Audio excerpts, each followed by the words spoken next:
Namaste. Welcome back to the another session of Java programming. In this session, we discuss about overloading. Overloading comes under a concept called polymorphism. So now OOPS concepts anta odidivalla. So what are the different features of OOPS object-oriented programming? Classes, objects, inheritance, data abstraction, data encapsulation, adnalli polymorphism anta ಓದಿದ್ದೀವಿ. So polymorphism is an OOPS concept. So it is single interface, multiple users ಅಂತ ಹೇಳ್ತೀವಿ. So what do you mean by polymorphism? ಅದರಲ್ಲಿ ಎರಡು word ಇದೆ ನೋಡಿ. Poly ಅಂದ್ರೆ it is more than one. Polygon ಅಂತ ಓದಿದ್ದೀವಲ್ಲ, poly, it is more than one. Morphism means morphing forms, different forms. So different forms ತಗೊಳ್ಳುವಾಗ ನಾವು ಅದನ್ನ ಪಾಲಿಮಾರ್ಫಿಸಮ್ ಅಂತ ಹೇಳ್ತೀವಿ. Here let us consider an example. ನಮಗೆ ಒಂದು ಆಡ್ ಮಾಡೋ ಫಂಕ್ಷನ್ ಬರಿಬೇಕು. So if you want to write a function to add two integers, so you can just write it as, it is return type add one of int a comma b, return a plus b. ಈಗ ಇನ್ನೊಂದು program function ಬೇಕು.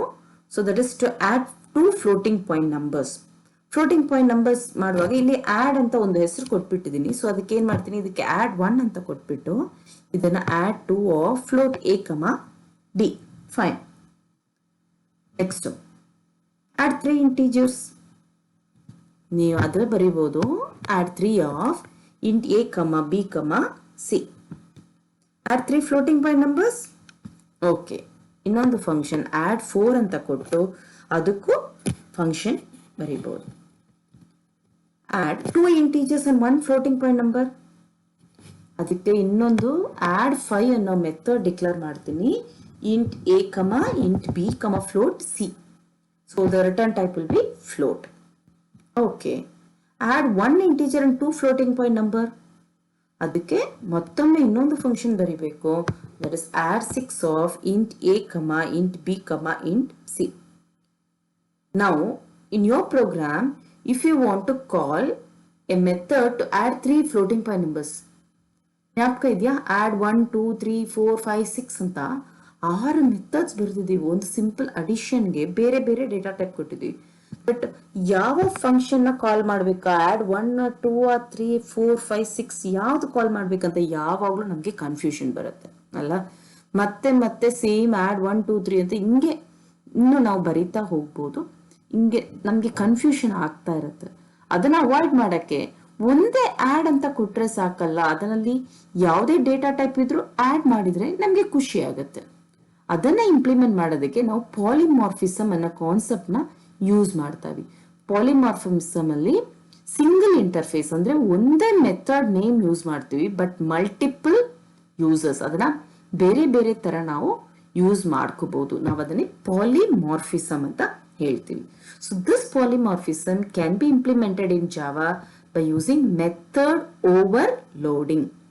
ಹೌದು, ಇದು same C++ ಅಲ್ಲಿ ನಾವು ಓದಿದೀವಲ್ಲ, ಅದೇ function overloading ನ ನಾವು ಇಲ್ಲಿ ಏನಂತೀವಿ, ಮೆಥಡ್ ಓವರ್ಲೋಡಿಂಗ್ ಅಂತ ಹೇಳ್ತೀವಿ. So this method overloading comes under compile time polymorphism and this is the definition. If A class has multiple methods having same name but different type signature, it is known as method overloading. What do you mean by type signature? That is different number of arguments or different type of arguments. Different number of arguments or different type of arguments ಇದ್ರೆ ನಾವು ಅದನ್ನ ಬೇರೆ ಬೇರೆ combination ಮಾಡಿದೀವಲ್ಲ, ಅದೇ ತರ ಬೇರೆ ಬೇರೆ combinations ಮಾಡುವಾಗ ಅದನ್ನ ಟೈಪ್ ಸಿಗ್ನೇಚರ್ ಅಂತೀವಿ. So what is method overloading? If A class contains multiple methods are more than one method with same name but different type signature, it is known as method overloading. Let us see how to apply method overloading in Java. So why we use this method overloading? It increase the readability of the program. add 1 add 2 add 3 ಅಂತ ಕೊಡಬೇಕಾಗಿಲ್ಲ, ಎಲ್ಲದಕ್ಕೂ add ಅಂತಾನೆ ಕೊಡಬಹುದು. And also it is easy to search, ನಮಗೆ ಅದನ್ನ ಕಷ್ಟಪಟ್ಟು 1 2 3 ಅಂತ ಜ್ಞಾಪಕ ಇಟ್ಕೋಬೇಕಾಗಿಲ್ಲ, ಈಸಿಯಾಗಿ ಕೋಡಿಂಗ್ ಬರಿಬಹುದು. So example void add of int A, ನೋಡಿ ಎಲ್ಲದಕ್ಕೂ ಸೇಮ್ ನೇಮ್ ಕೊಟ್ಟಿದ್ದೀನಿ, ಆಡ್ ಅಂತ. Add of int A, add of int A comma B, add of int A comma B comma C ಅಂತ ಡೈರೆಕ್ಟ್ ಆಗಿ ಕೊಡ್ಬೋದು. So this is what we call as method overloading. So there are two ways to perform overloading. So first one is by changing the number of arguments. The next one is changing the data type. Let us see how this overloading will. And most important thing in method overloading is not possible by changing the return type of the method. So for example, if I say void add of int a comma b, ಎರಡು argument pass ಮಾಡಿದ್ದೀನಿ. int add of int a comma b ಅಂತ ಇದ್ರೆ this is not method overloading. ಯಾಕಂದ್ರೆ ಇದು ಎರಡು same ಇದೆ ಅಲ್ಲ, ಎರಡು ಆರ್ಗ್ಯುಮೆಂಟ್ ಇದೆ. ಇಲ್ಲಿ ರಿಟರ್ನ್ ಟೈಪ್ ಮಾತ್ರ ಬೇರೆ ಇದೆ. ರಿಟರ್ನ್ ಟೈಪ್ ಇಂದ ನಾವು ಅದನ್ನ ಡಿಫ್ರೆನ್ಶಿಯೇಟ್ ಮಾಡಕ್ ಆಗಲ್ಲ. So method overloading is not possible by changing the return type of the method. That you have to remember always. So this is by changing. Example, to change the number of arguments. ನೋಡಿ demo ಅಂತ ಒಂದು class ಇಟ್ಟಿದ್ದೀನಿ, ಅದರಲ್ಲಿ static int add of int A comma b, ಇದರಲ್ಲಿ int A comma int b comma int c ಅಂತ ಕೊಟ್ಟಿದ್ದೀವಿ. So ಇದು return a b, this will return a plus b plus c. So ಇದರಲ್ಲಿ ನೋಡಿ ನಾನು ಸ್ಟ್ಯಾಟಿಕ್ ಅಂತ ಡಿಕ್ಲೇರ್ ಮಾಡಿದ್ದೀನಿ. What is static? Static methods can be accessed without creating objects. So that is what we call it is static. ನೋಡಿ ಇಲ್ಲಿ ಏನ್ ಮಾಡ್ತಾ ಇದ್ದೀನಿ ಅಂತ, ಅದು class test overloading public static wide main ಕೊಟ್ಬಿಟ್ಟು ಅದರಲ್ಲಿ ಡೈರೆಕ್ಟ್ ಆಗಿ ಡೆಮೋ ಡಾಟ್ ಆಡ್ ಆಫ್ 11,11 ಅಂತ ಆಡ್ ಮಾಡಿದ್ವಿ, ಕಾಲ್ ಮಾಡಿದ್ದೀನಿ. ಇಲ್ಲಿ ಎಲ್ಲಾದ್ರೂ ಆಬ್ಜೆಕ್ಟ್ ಕ್ರಿಯೇಟ್ ಮಾಡಿದೀನ ಈ ಡೆಮೋ ಅಂತ ಕ್ಲಾಸ್ಗೆ? ಇಲ್ಲ, ಯಾಕಂದ್ರೆ ಈ ಸ್ಟ್ಯಾಟಿಕ್ ಅನ್ನೋ ಕೀವರ್ಡ್ ನ ಯೂಸ್ ಮಾಡಿದ್ದೀನಿ. ಅದೇ ತರ 3 ಆರ್ಗ್ಯುಮೆಂಟ್ಸ್ ನಾನು ಡೈರೆಕ್ಟ್ ಆಗಿ ಕಾಲ್ ಮಾಡಬಹುದು by using the method name. So static methods can be accessed without creating objects. ಅದಕ್ಕೆ ನಿಮ್ಮ ಮೇನ್ ಮೆಥಡ್ ನ ನಾವು ಸ್ಟ್ಯಾಟಿಕ್ ಅಂತ ಡಿಕ್ಲೇರ್ ಮಾಡೋದಲ್ಲ, ಡೈರೆಕ್ಟ್ ಆಗಿ ಆಕ್ಸೆಸ್ ಮಾಡೋದಕ್ಕೆ. So this is your method overloading by changing the number of arguments. Let us see the other example by changing the data type. So class add int add of int a comma b. So ಇದರಲ್ಲಿ ನಿಮಗೆ data type ಎರಡು integer ಅಂತ ಇದೆ. Next ನೋಡಿ add of double a comma double b. So ಅದು double return ಮಾಡುತ್ತೆ. So int return a plus b.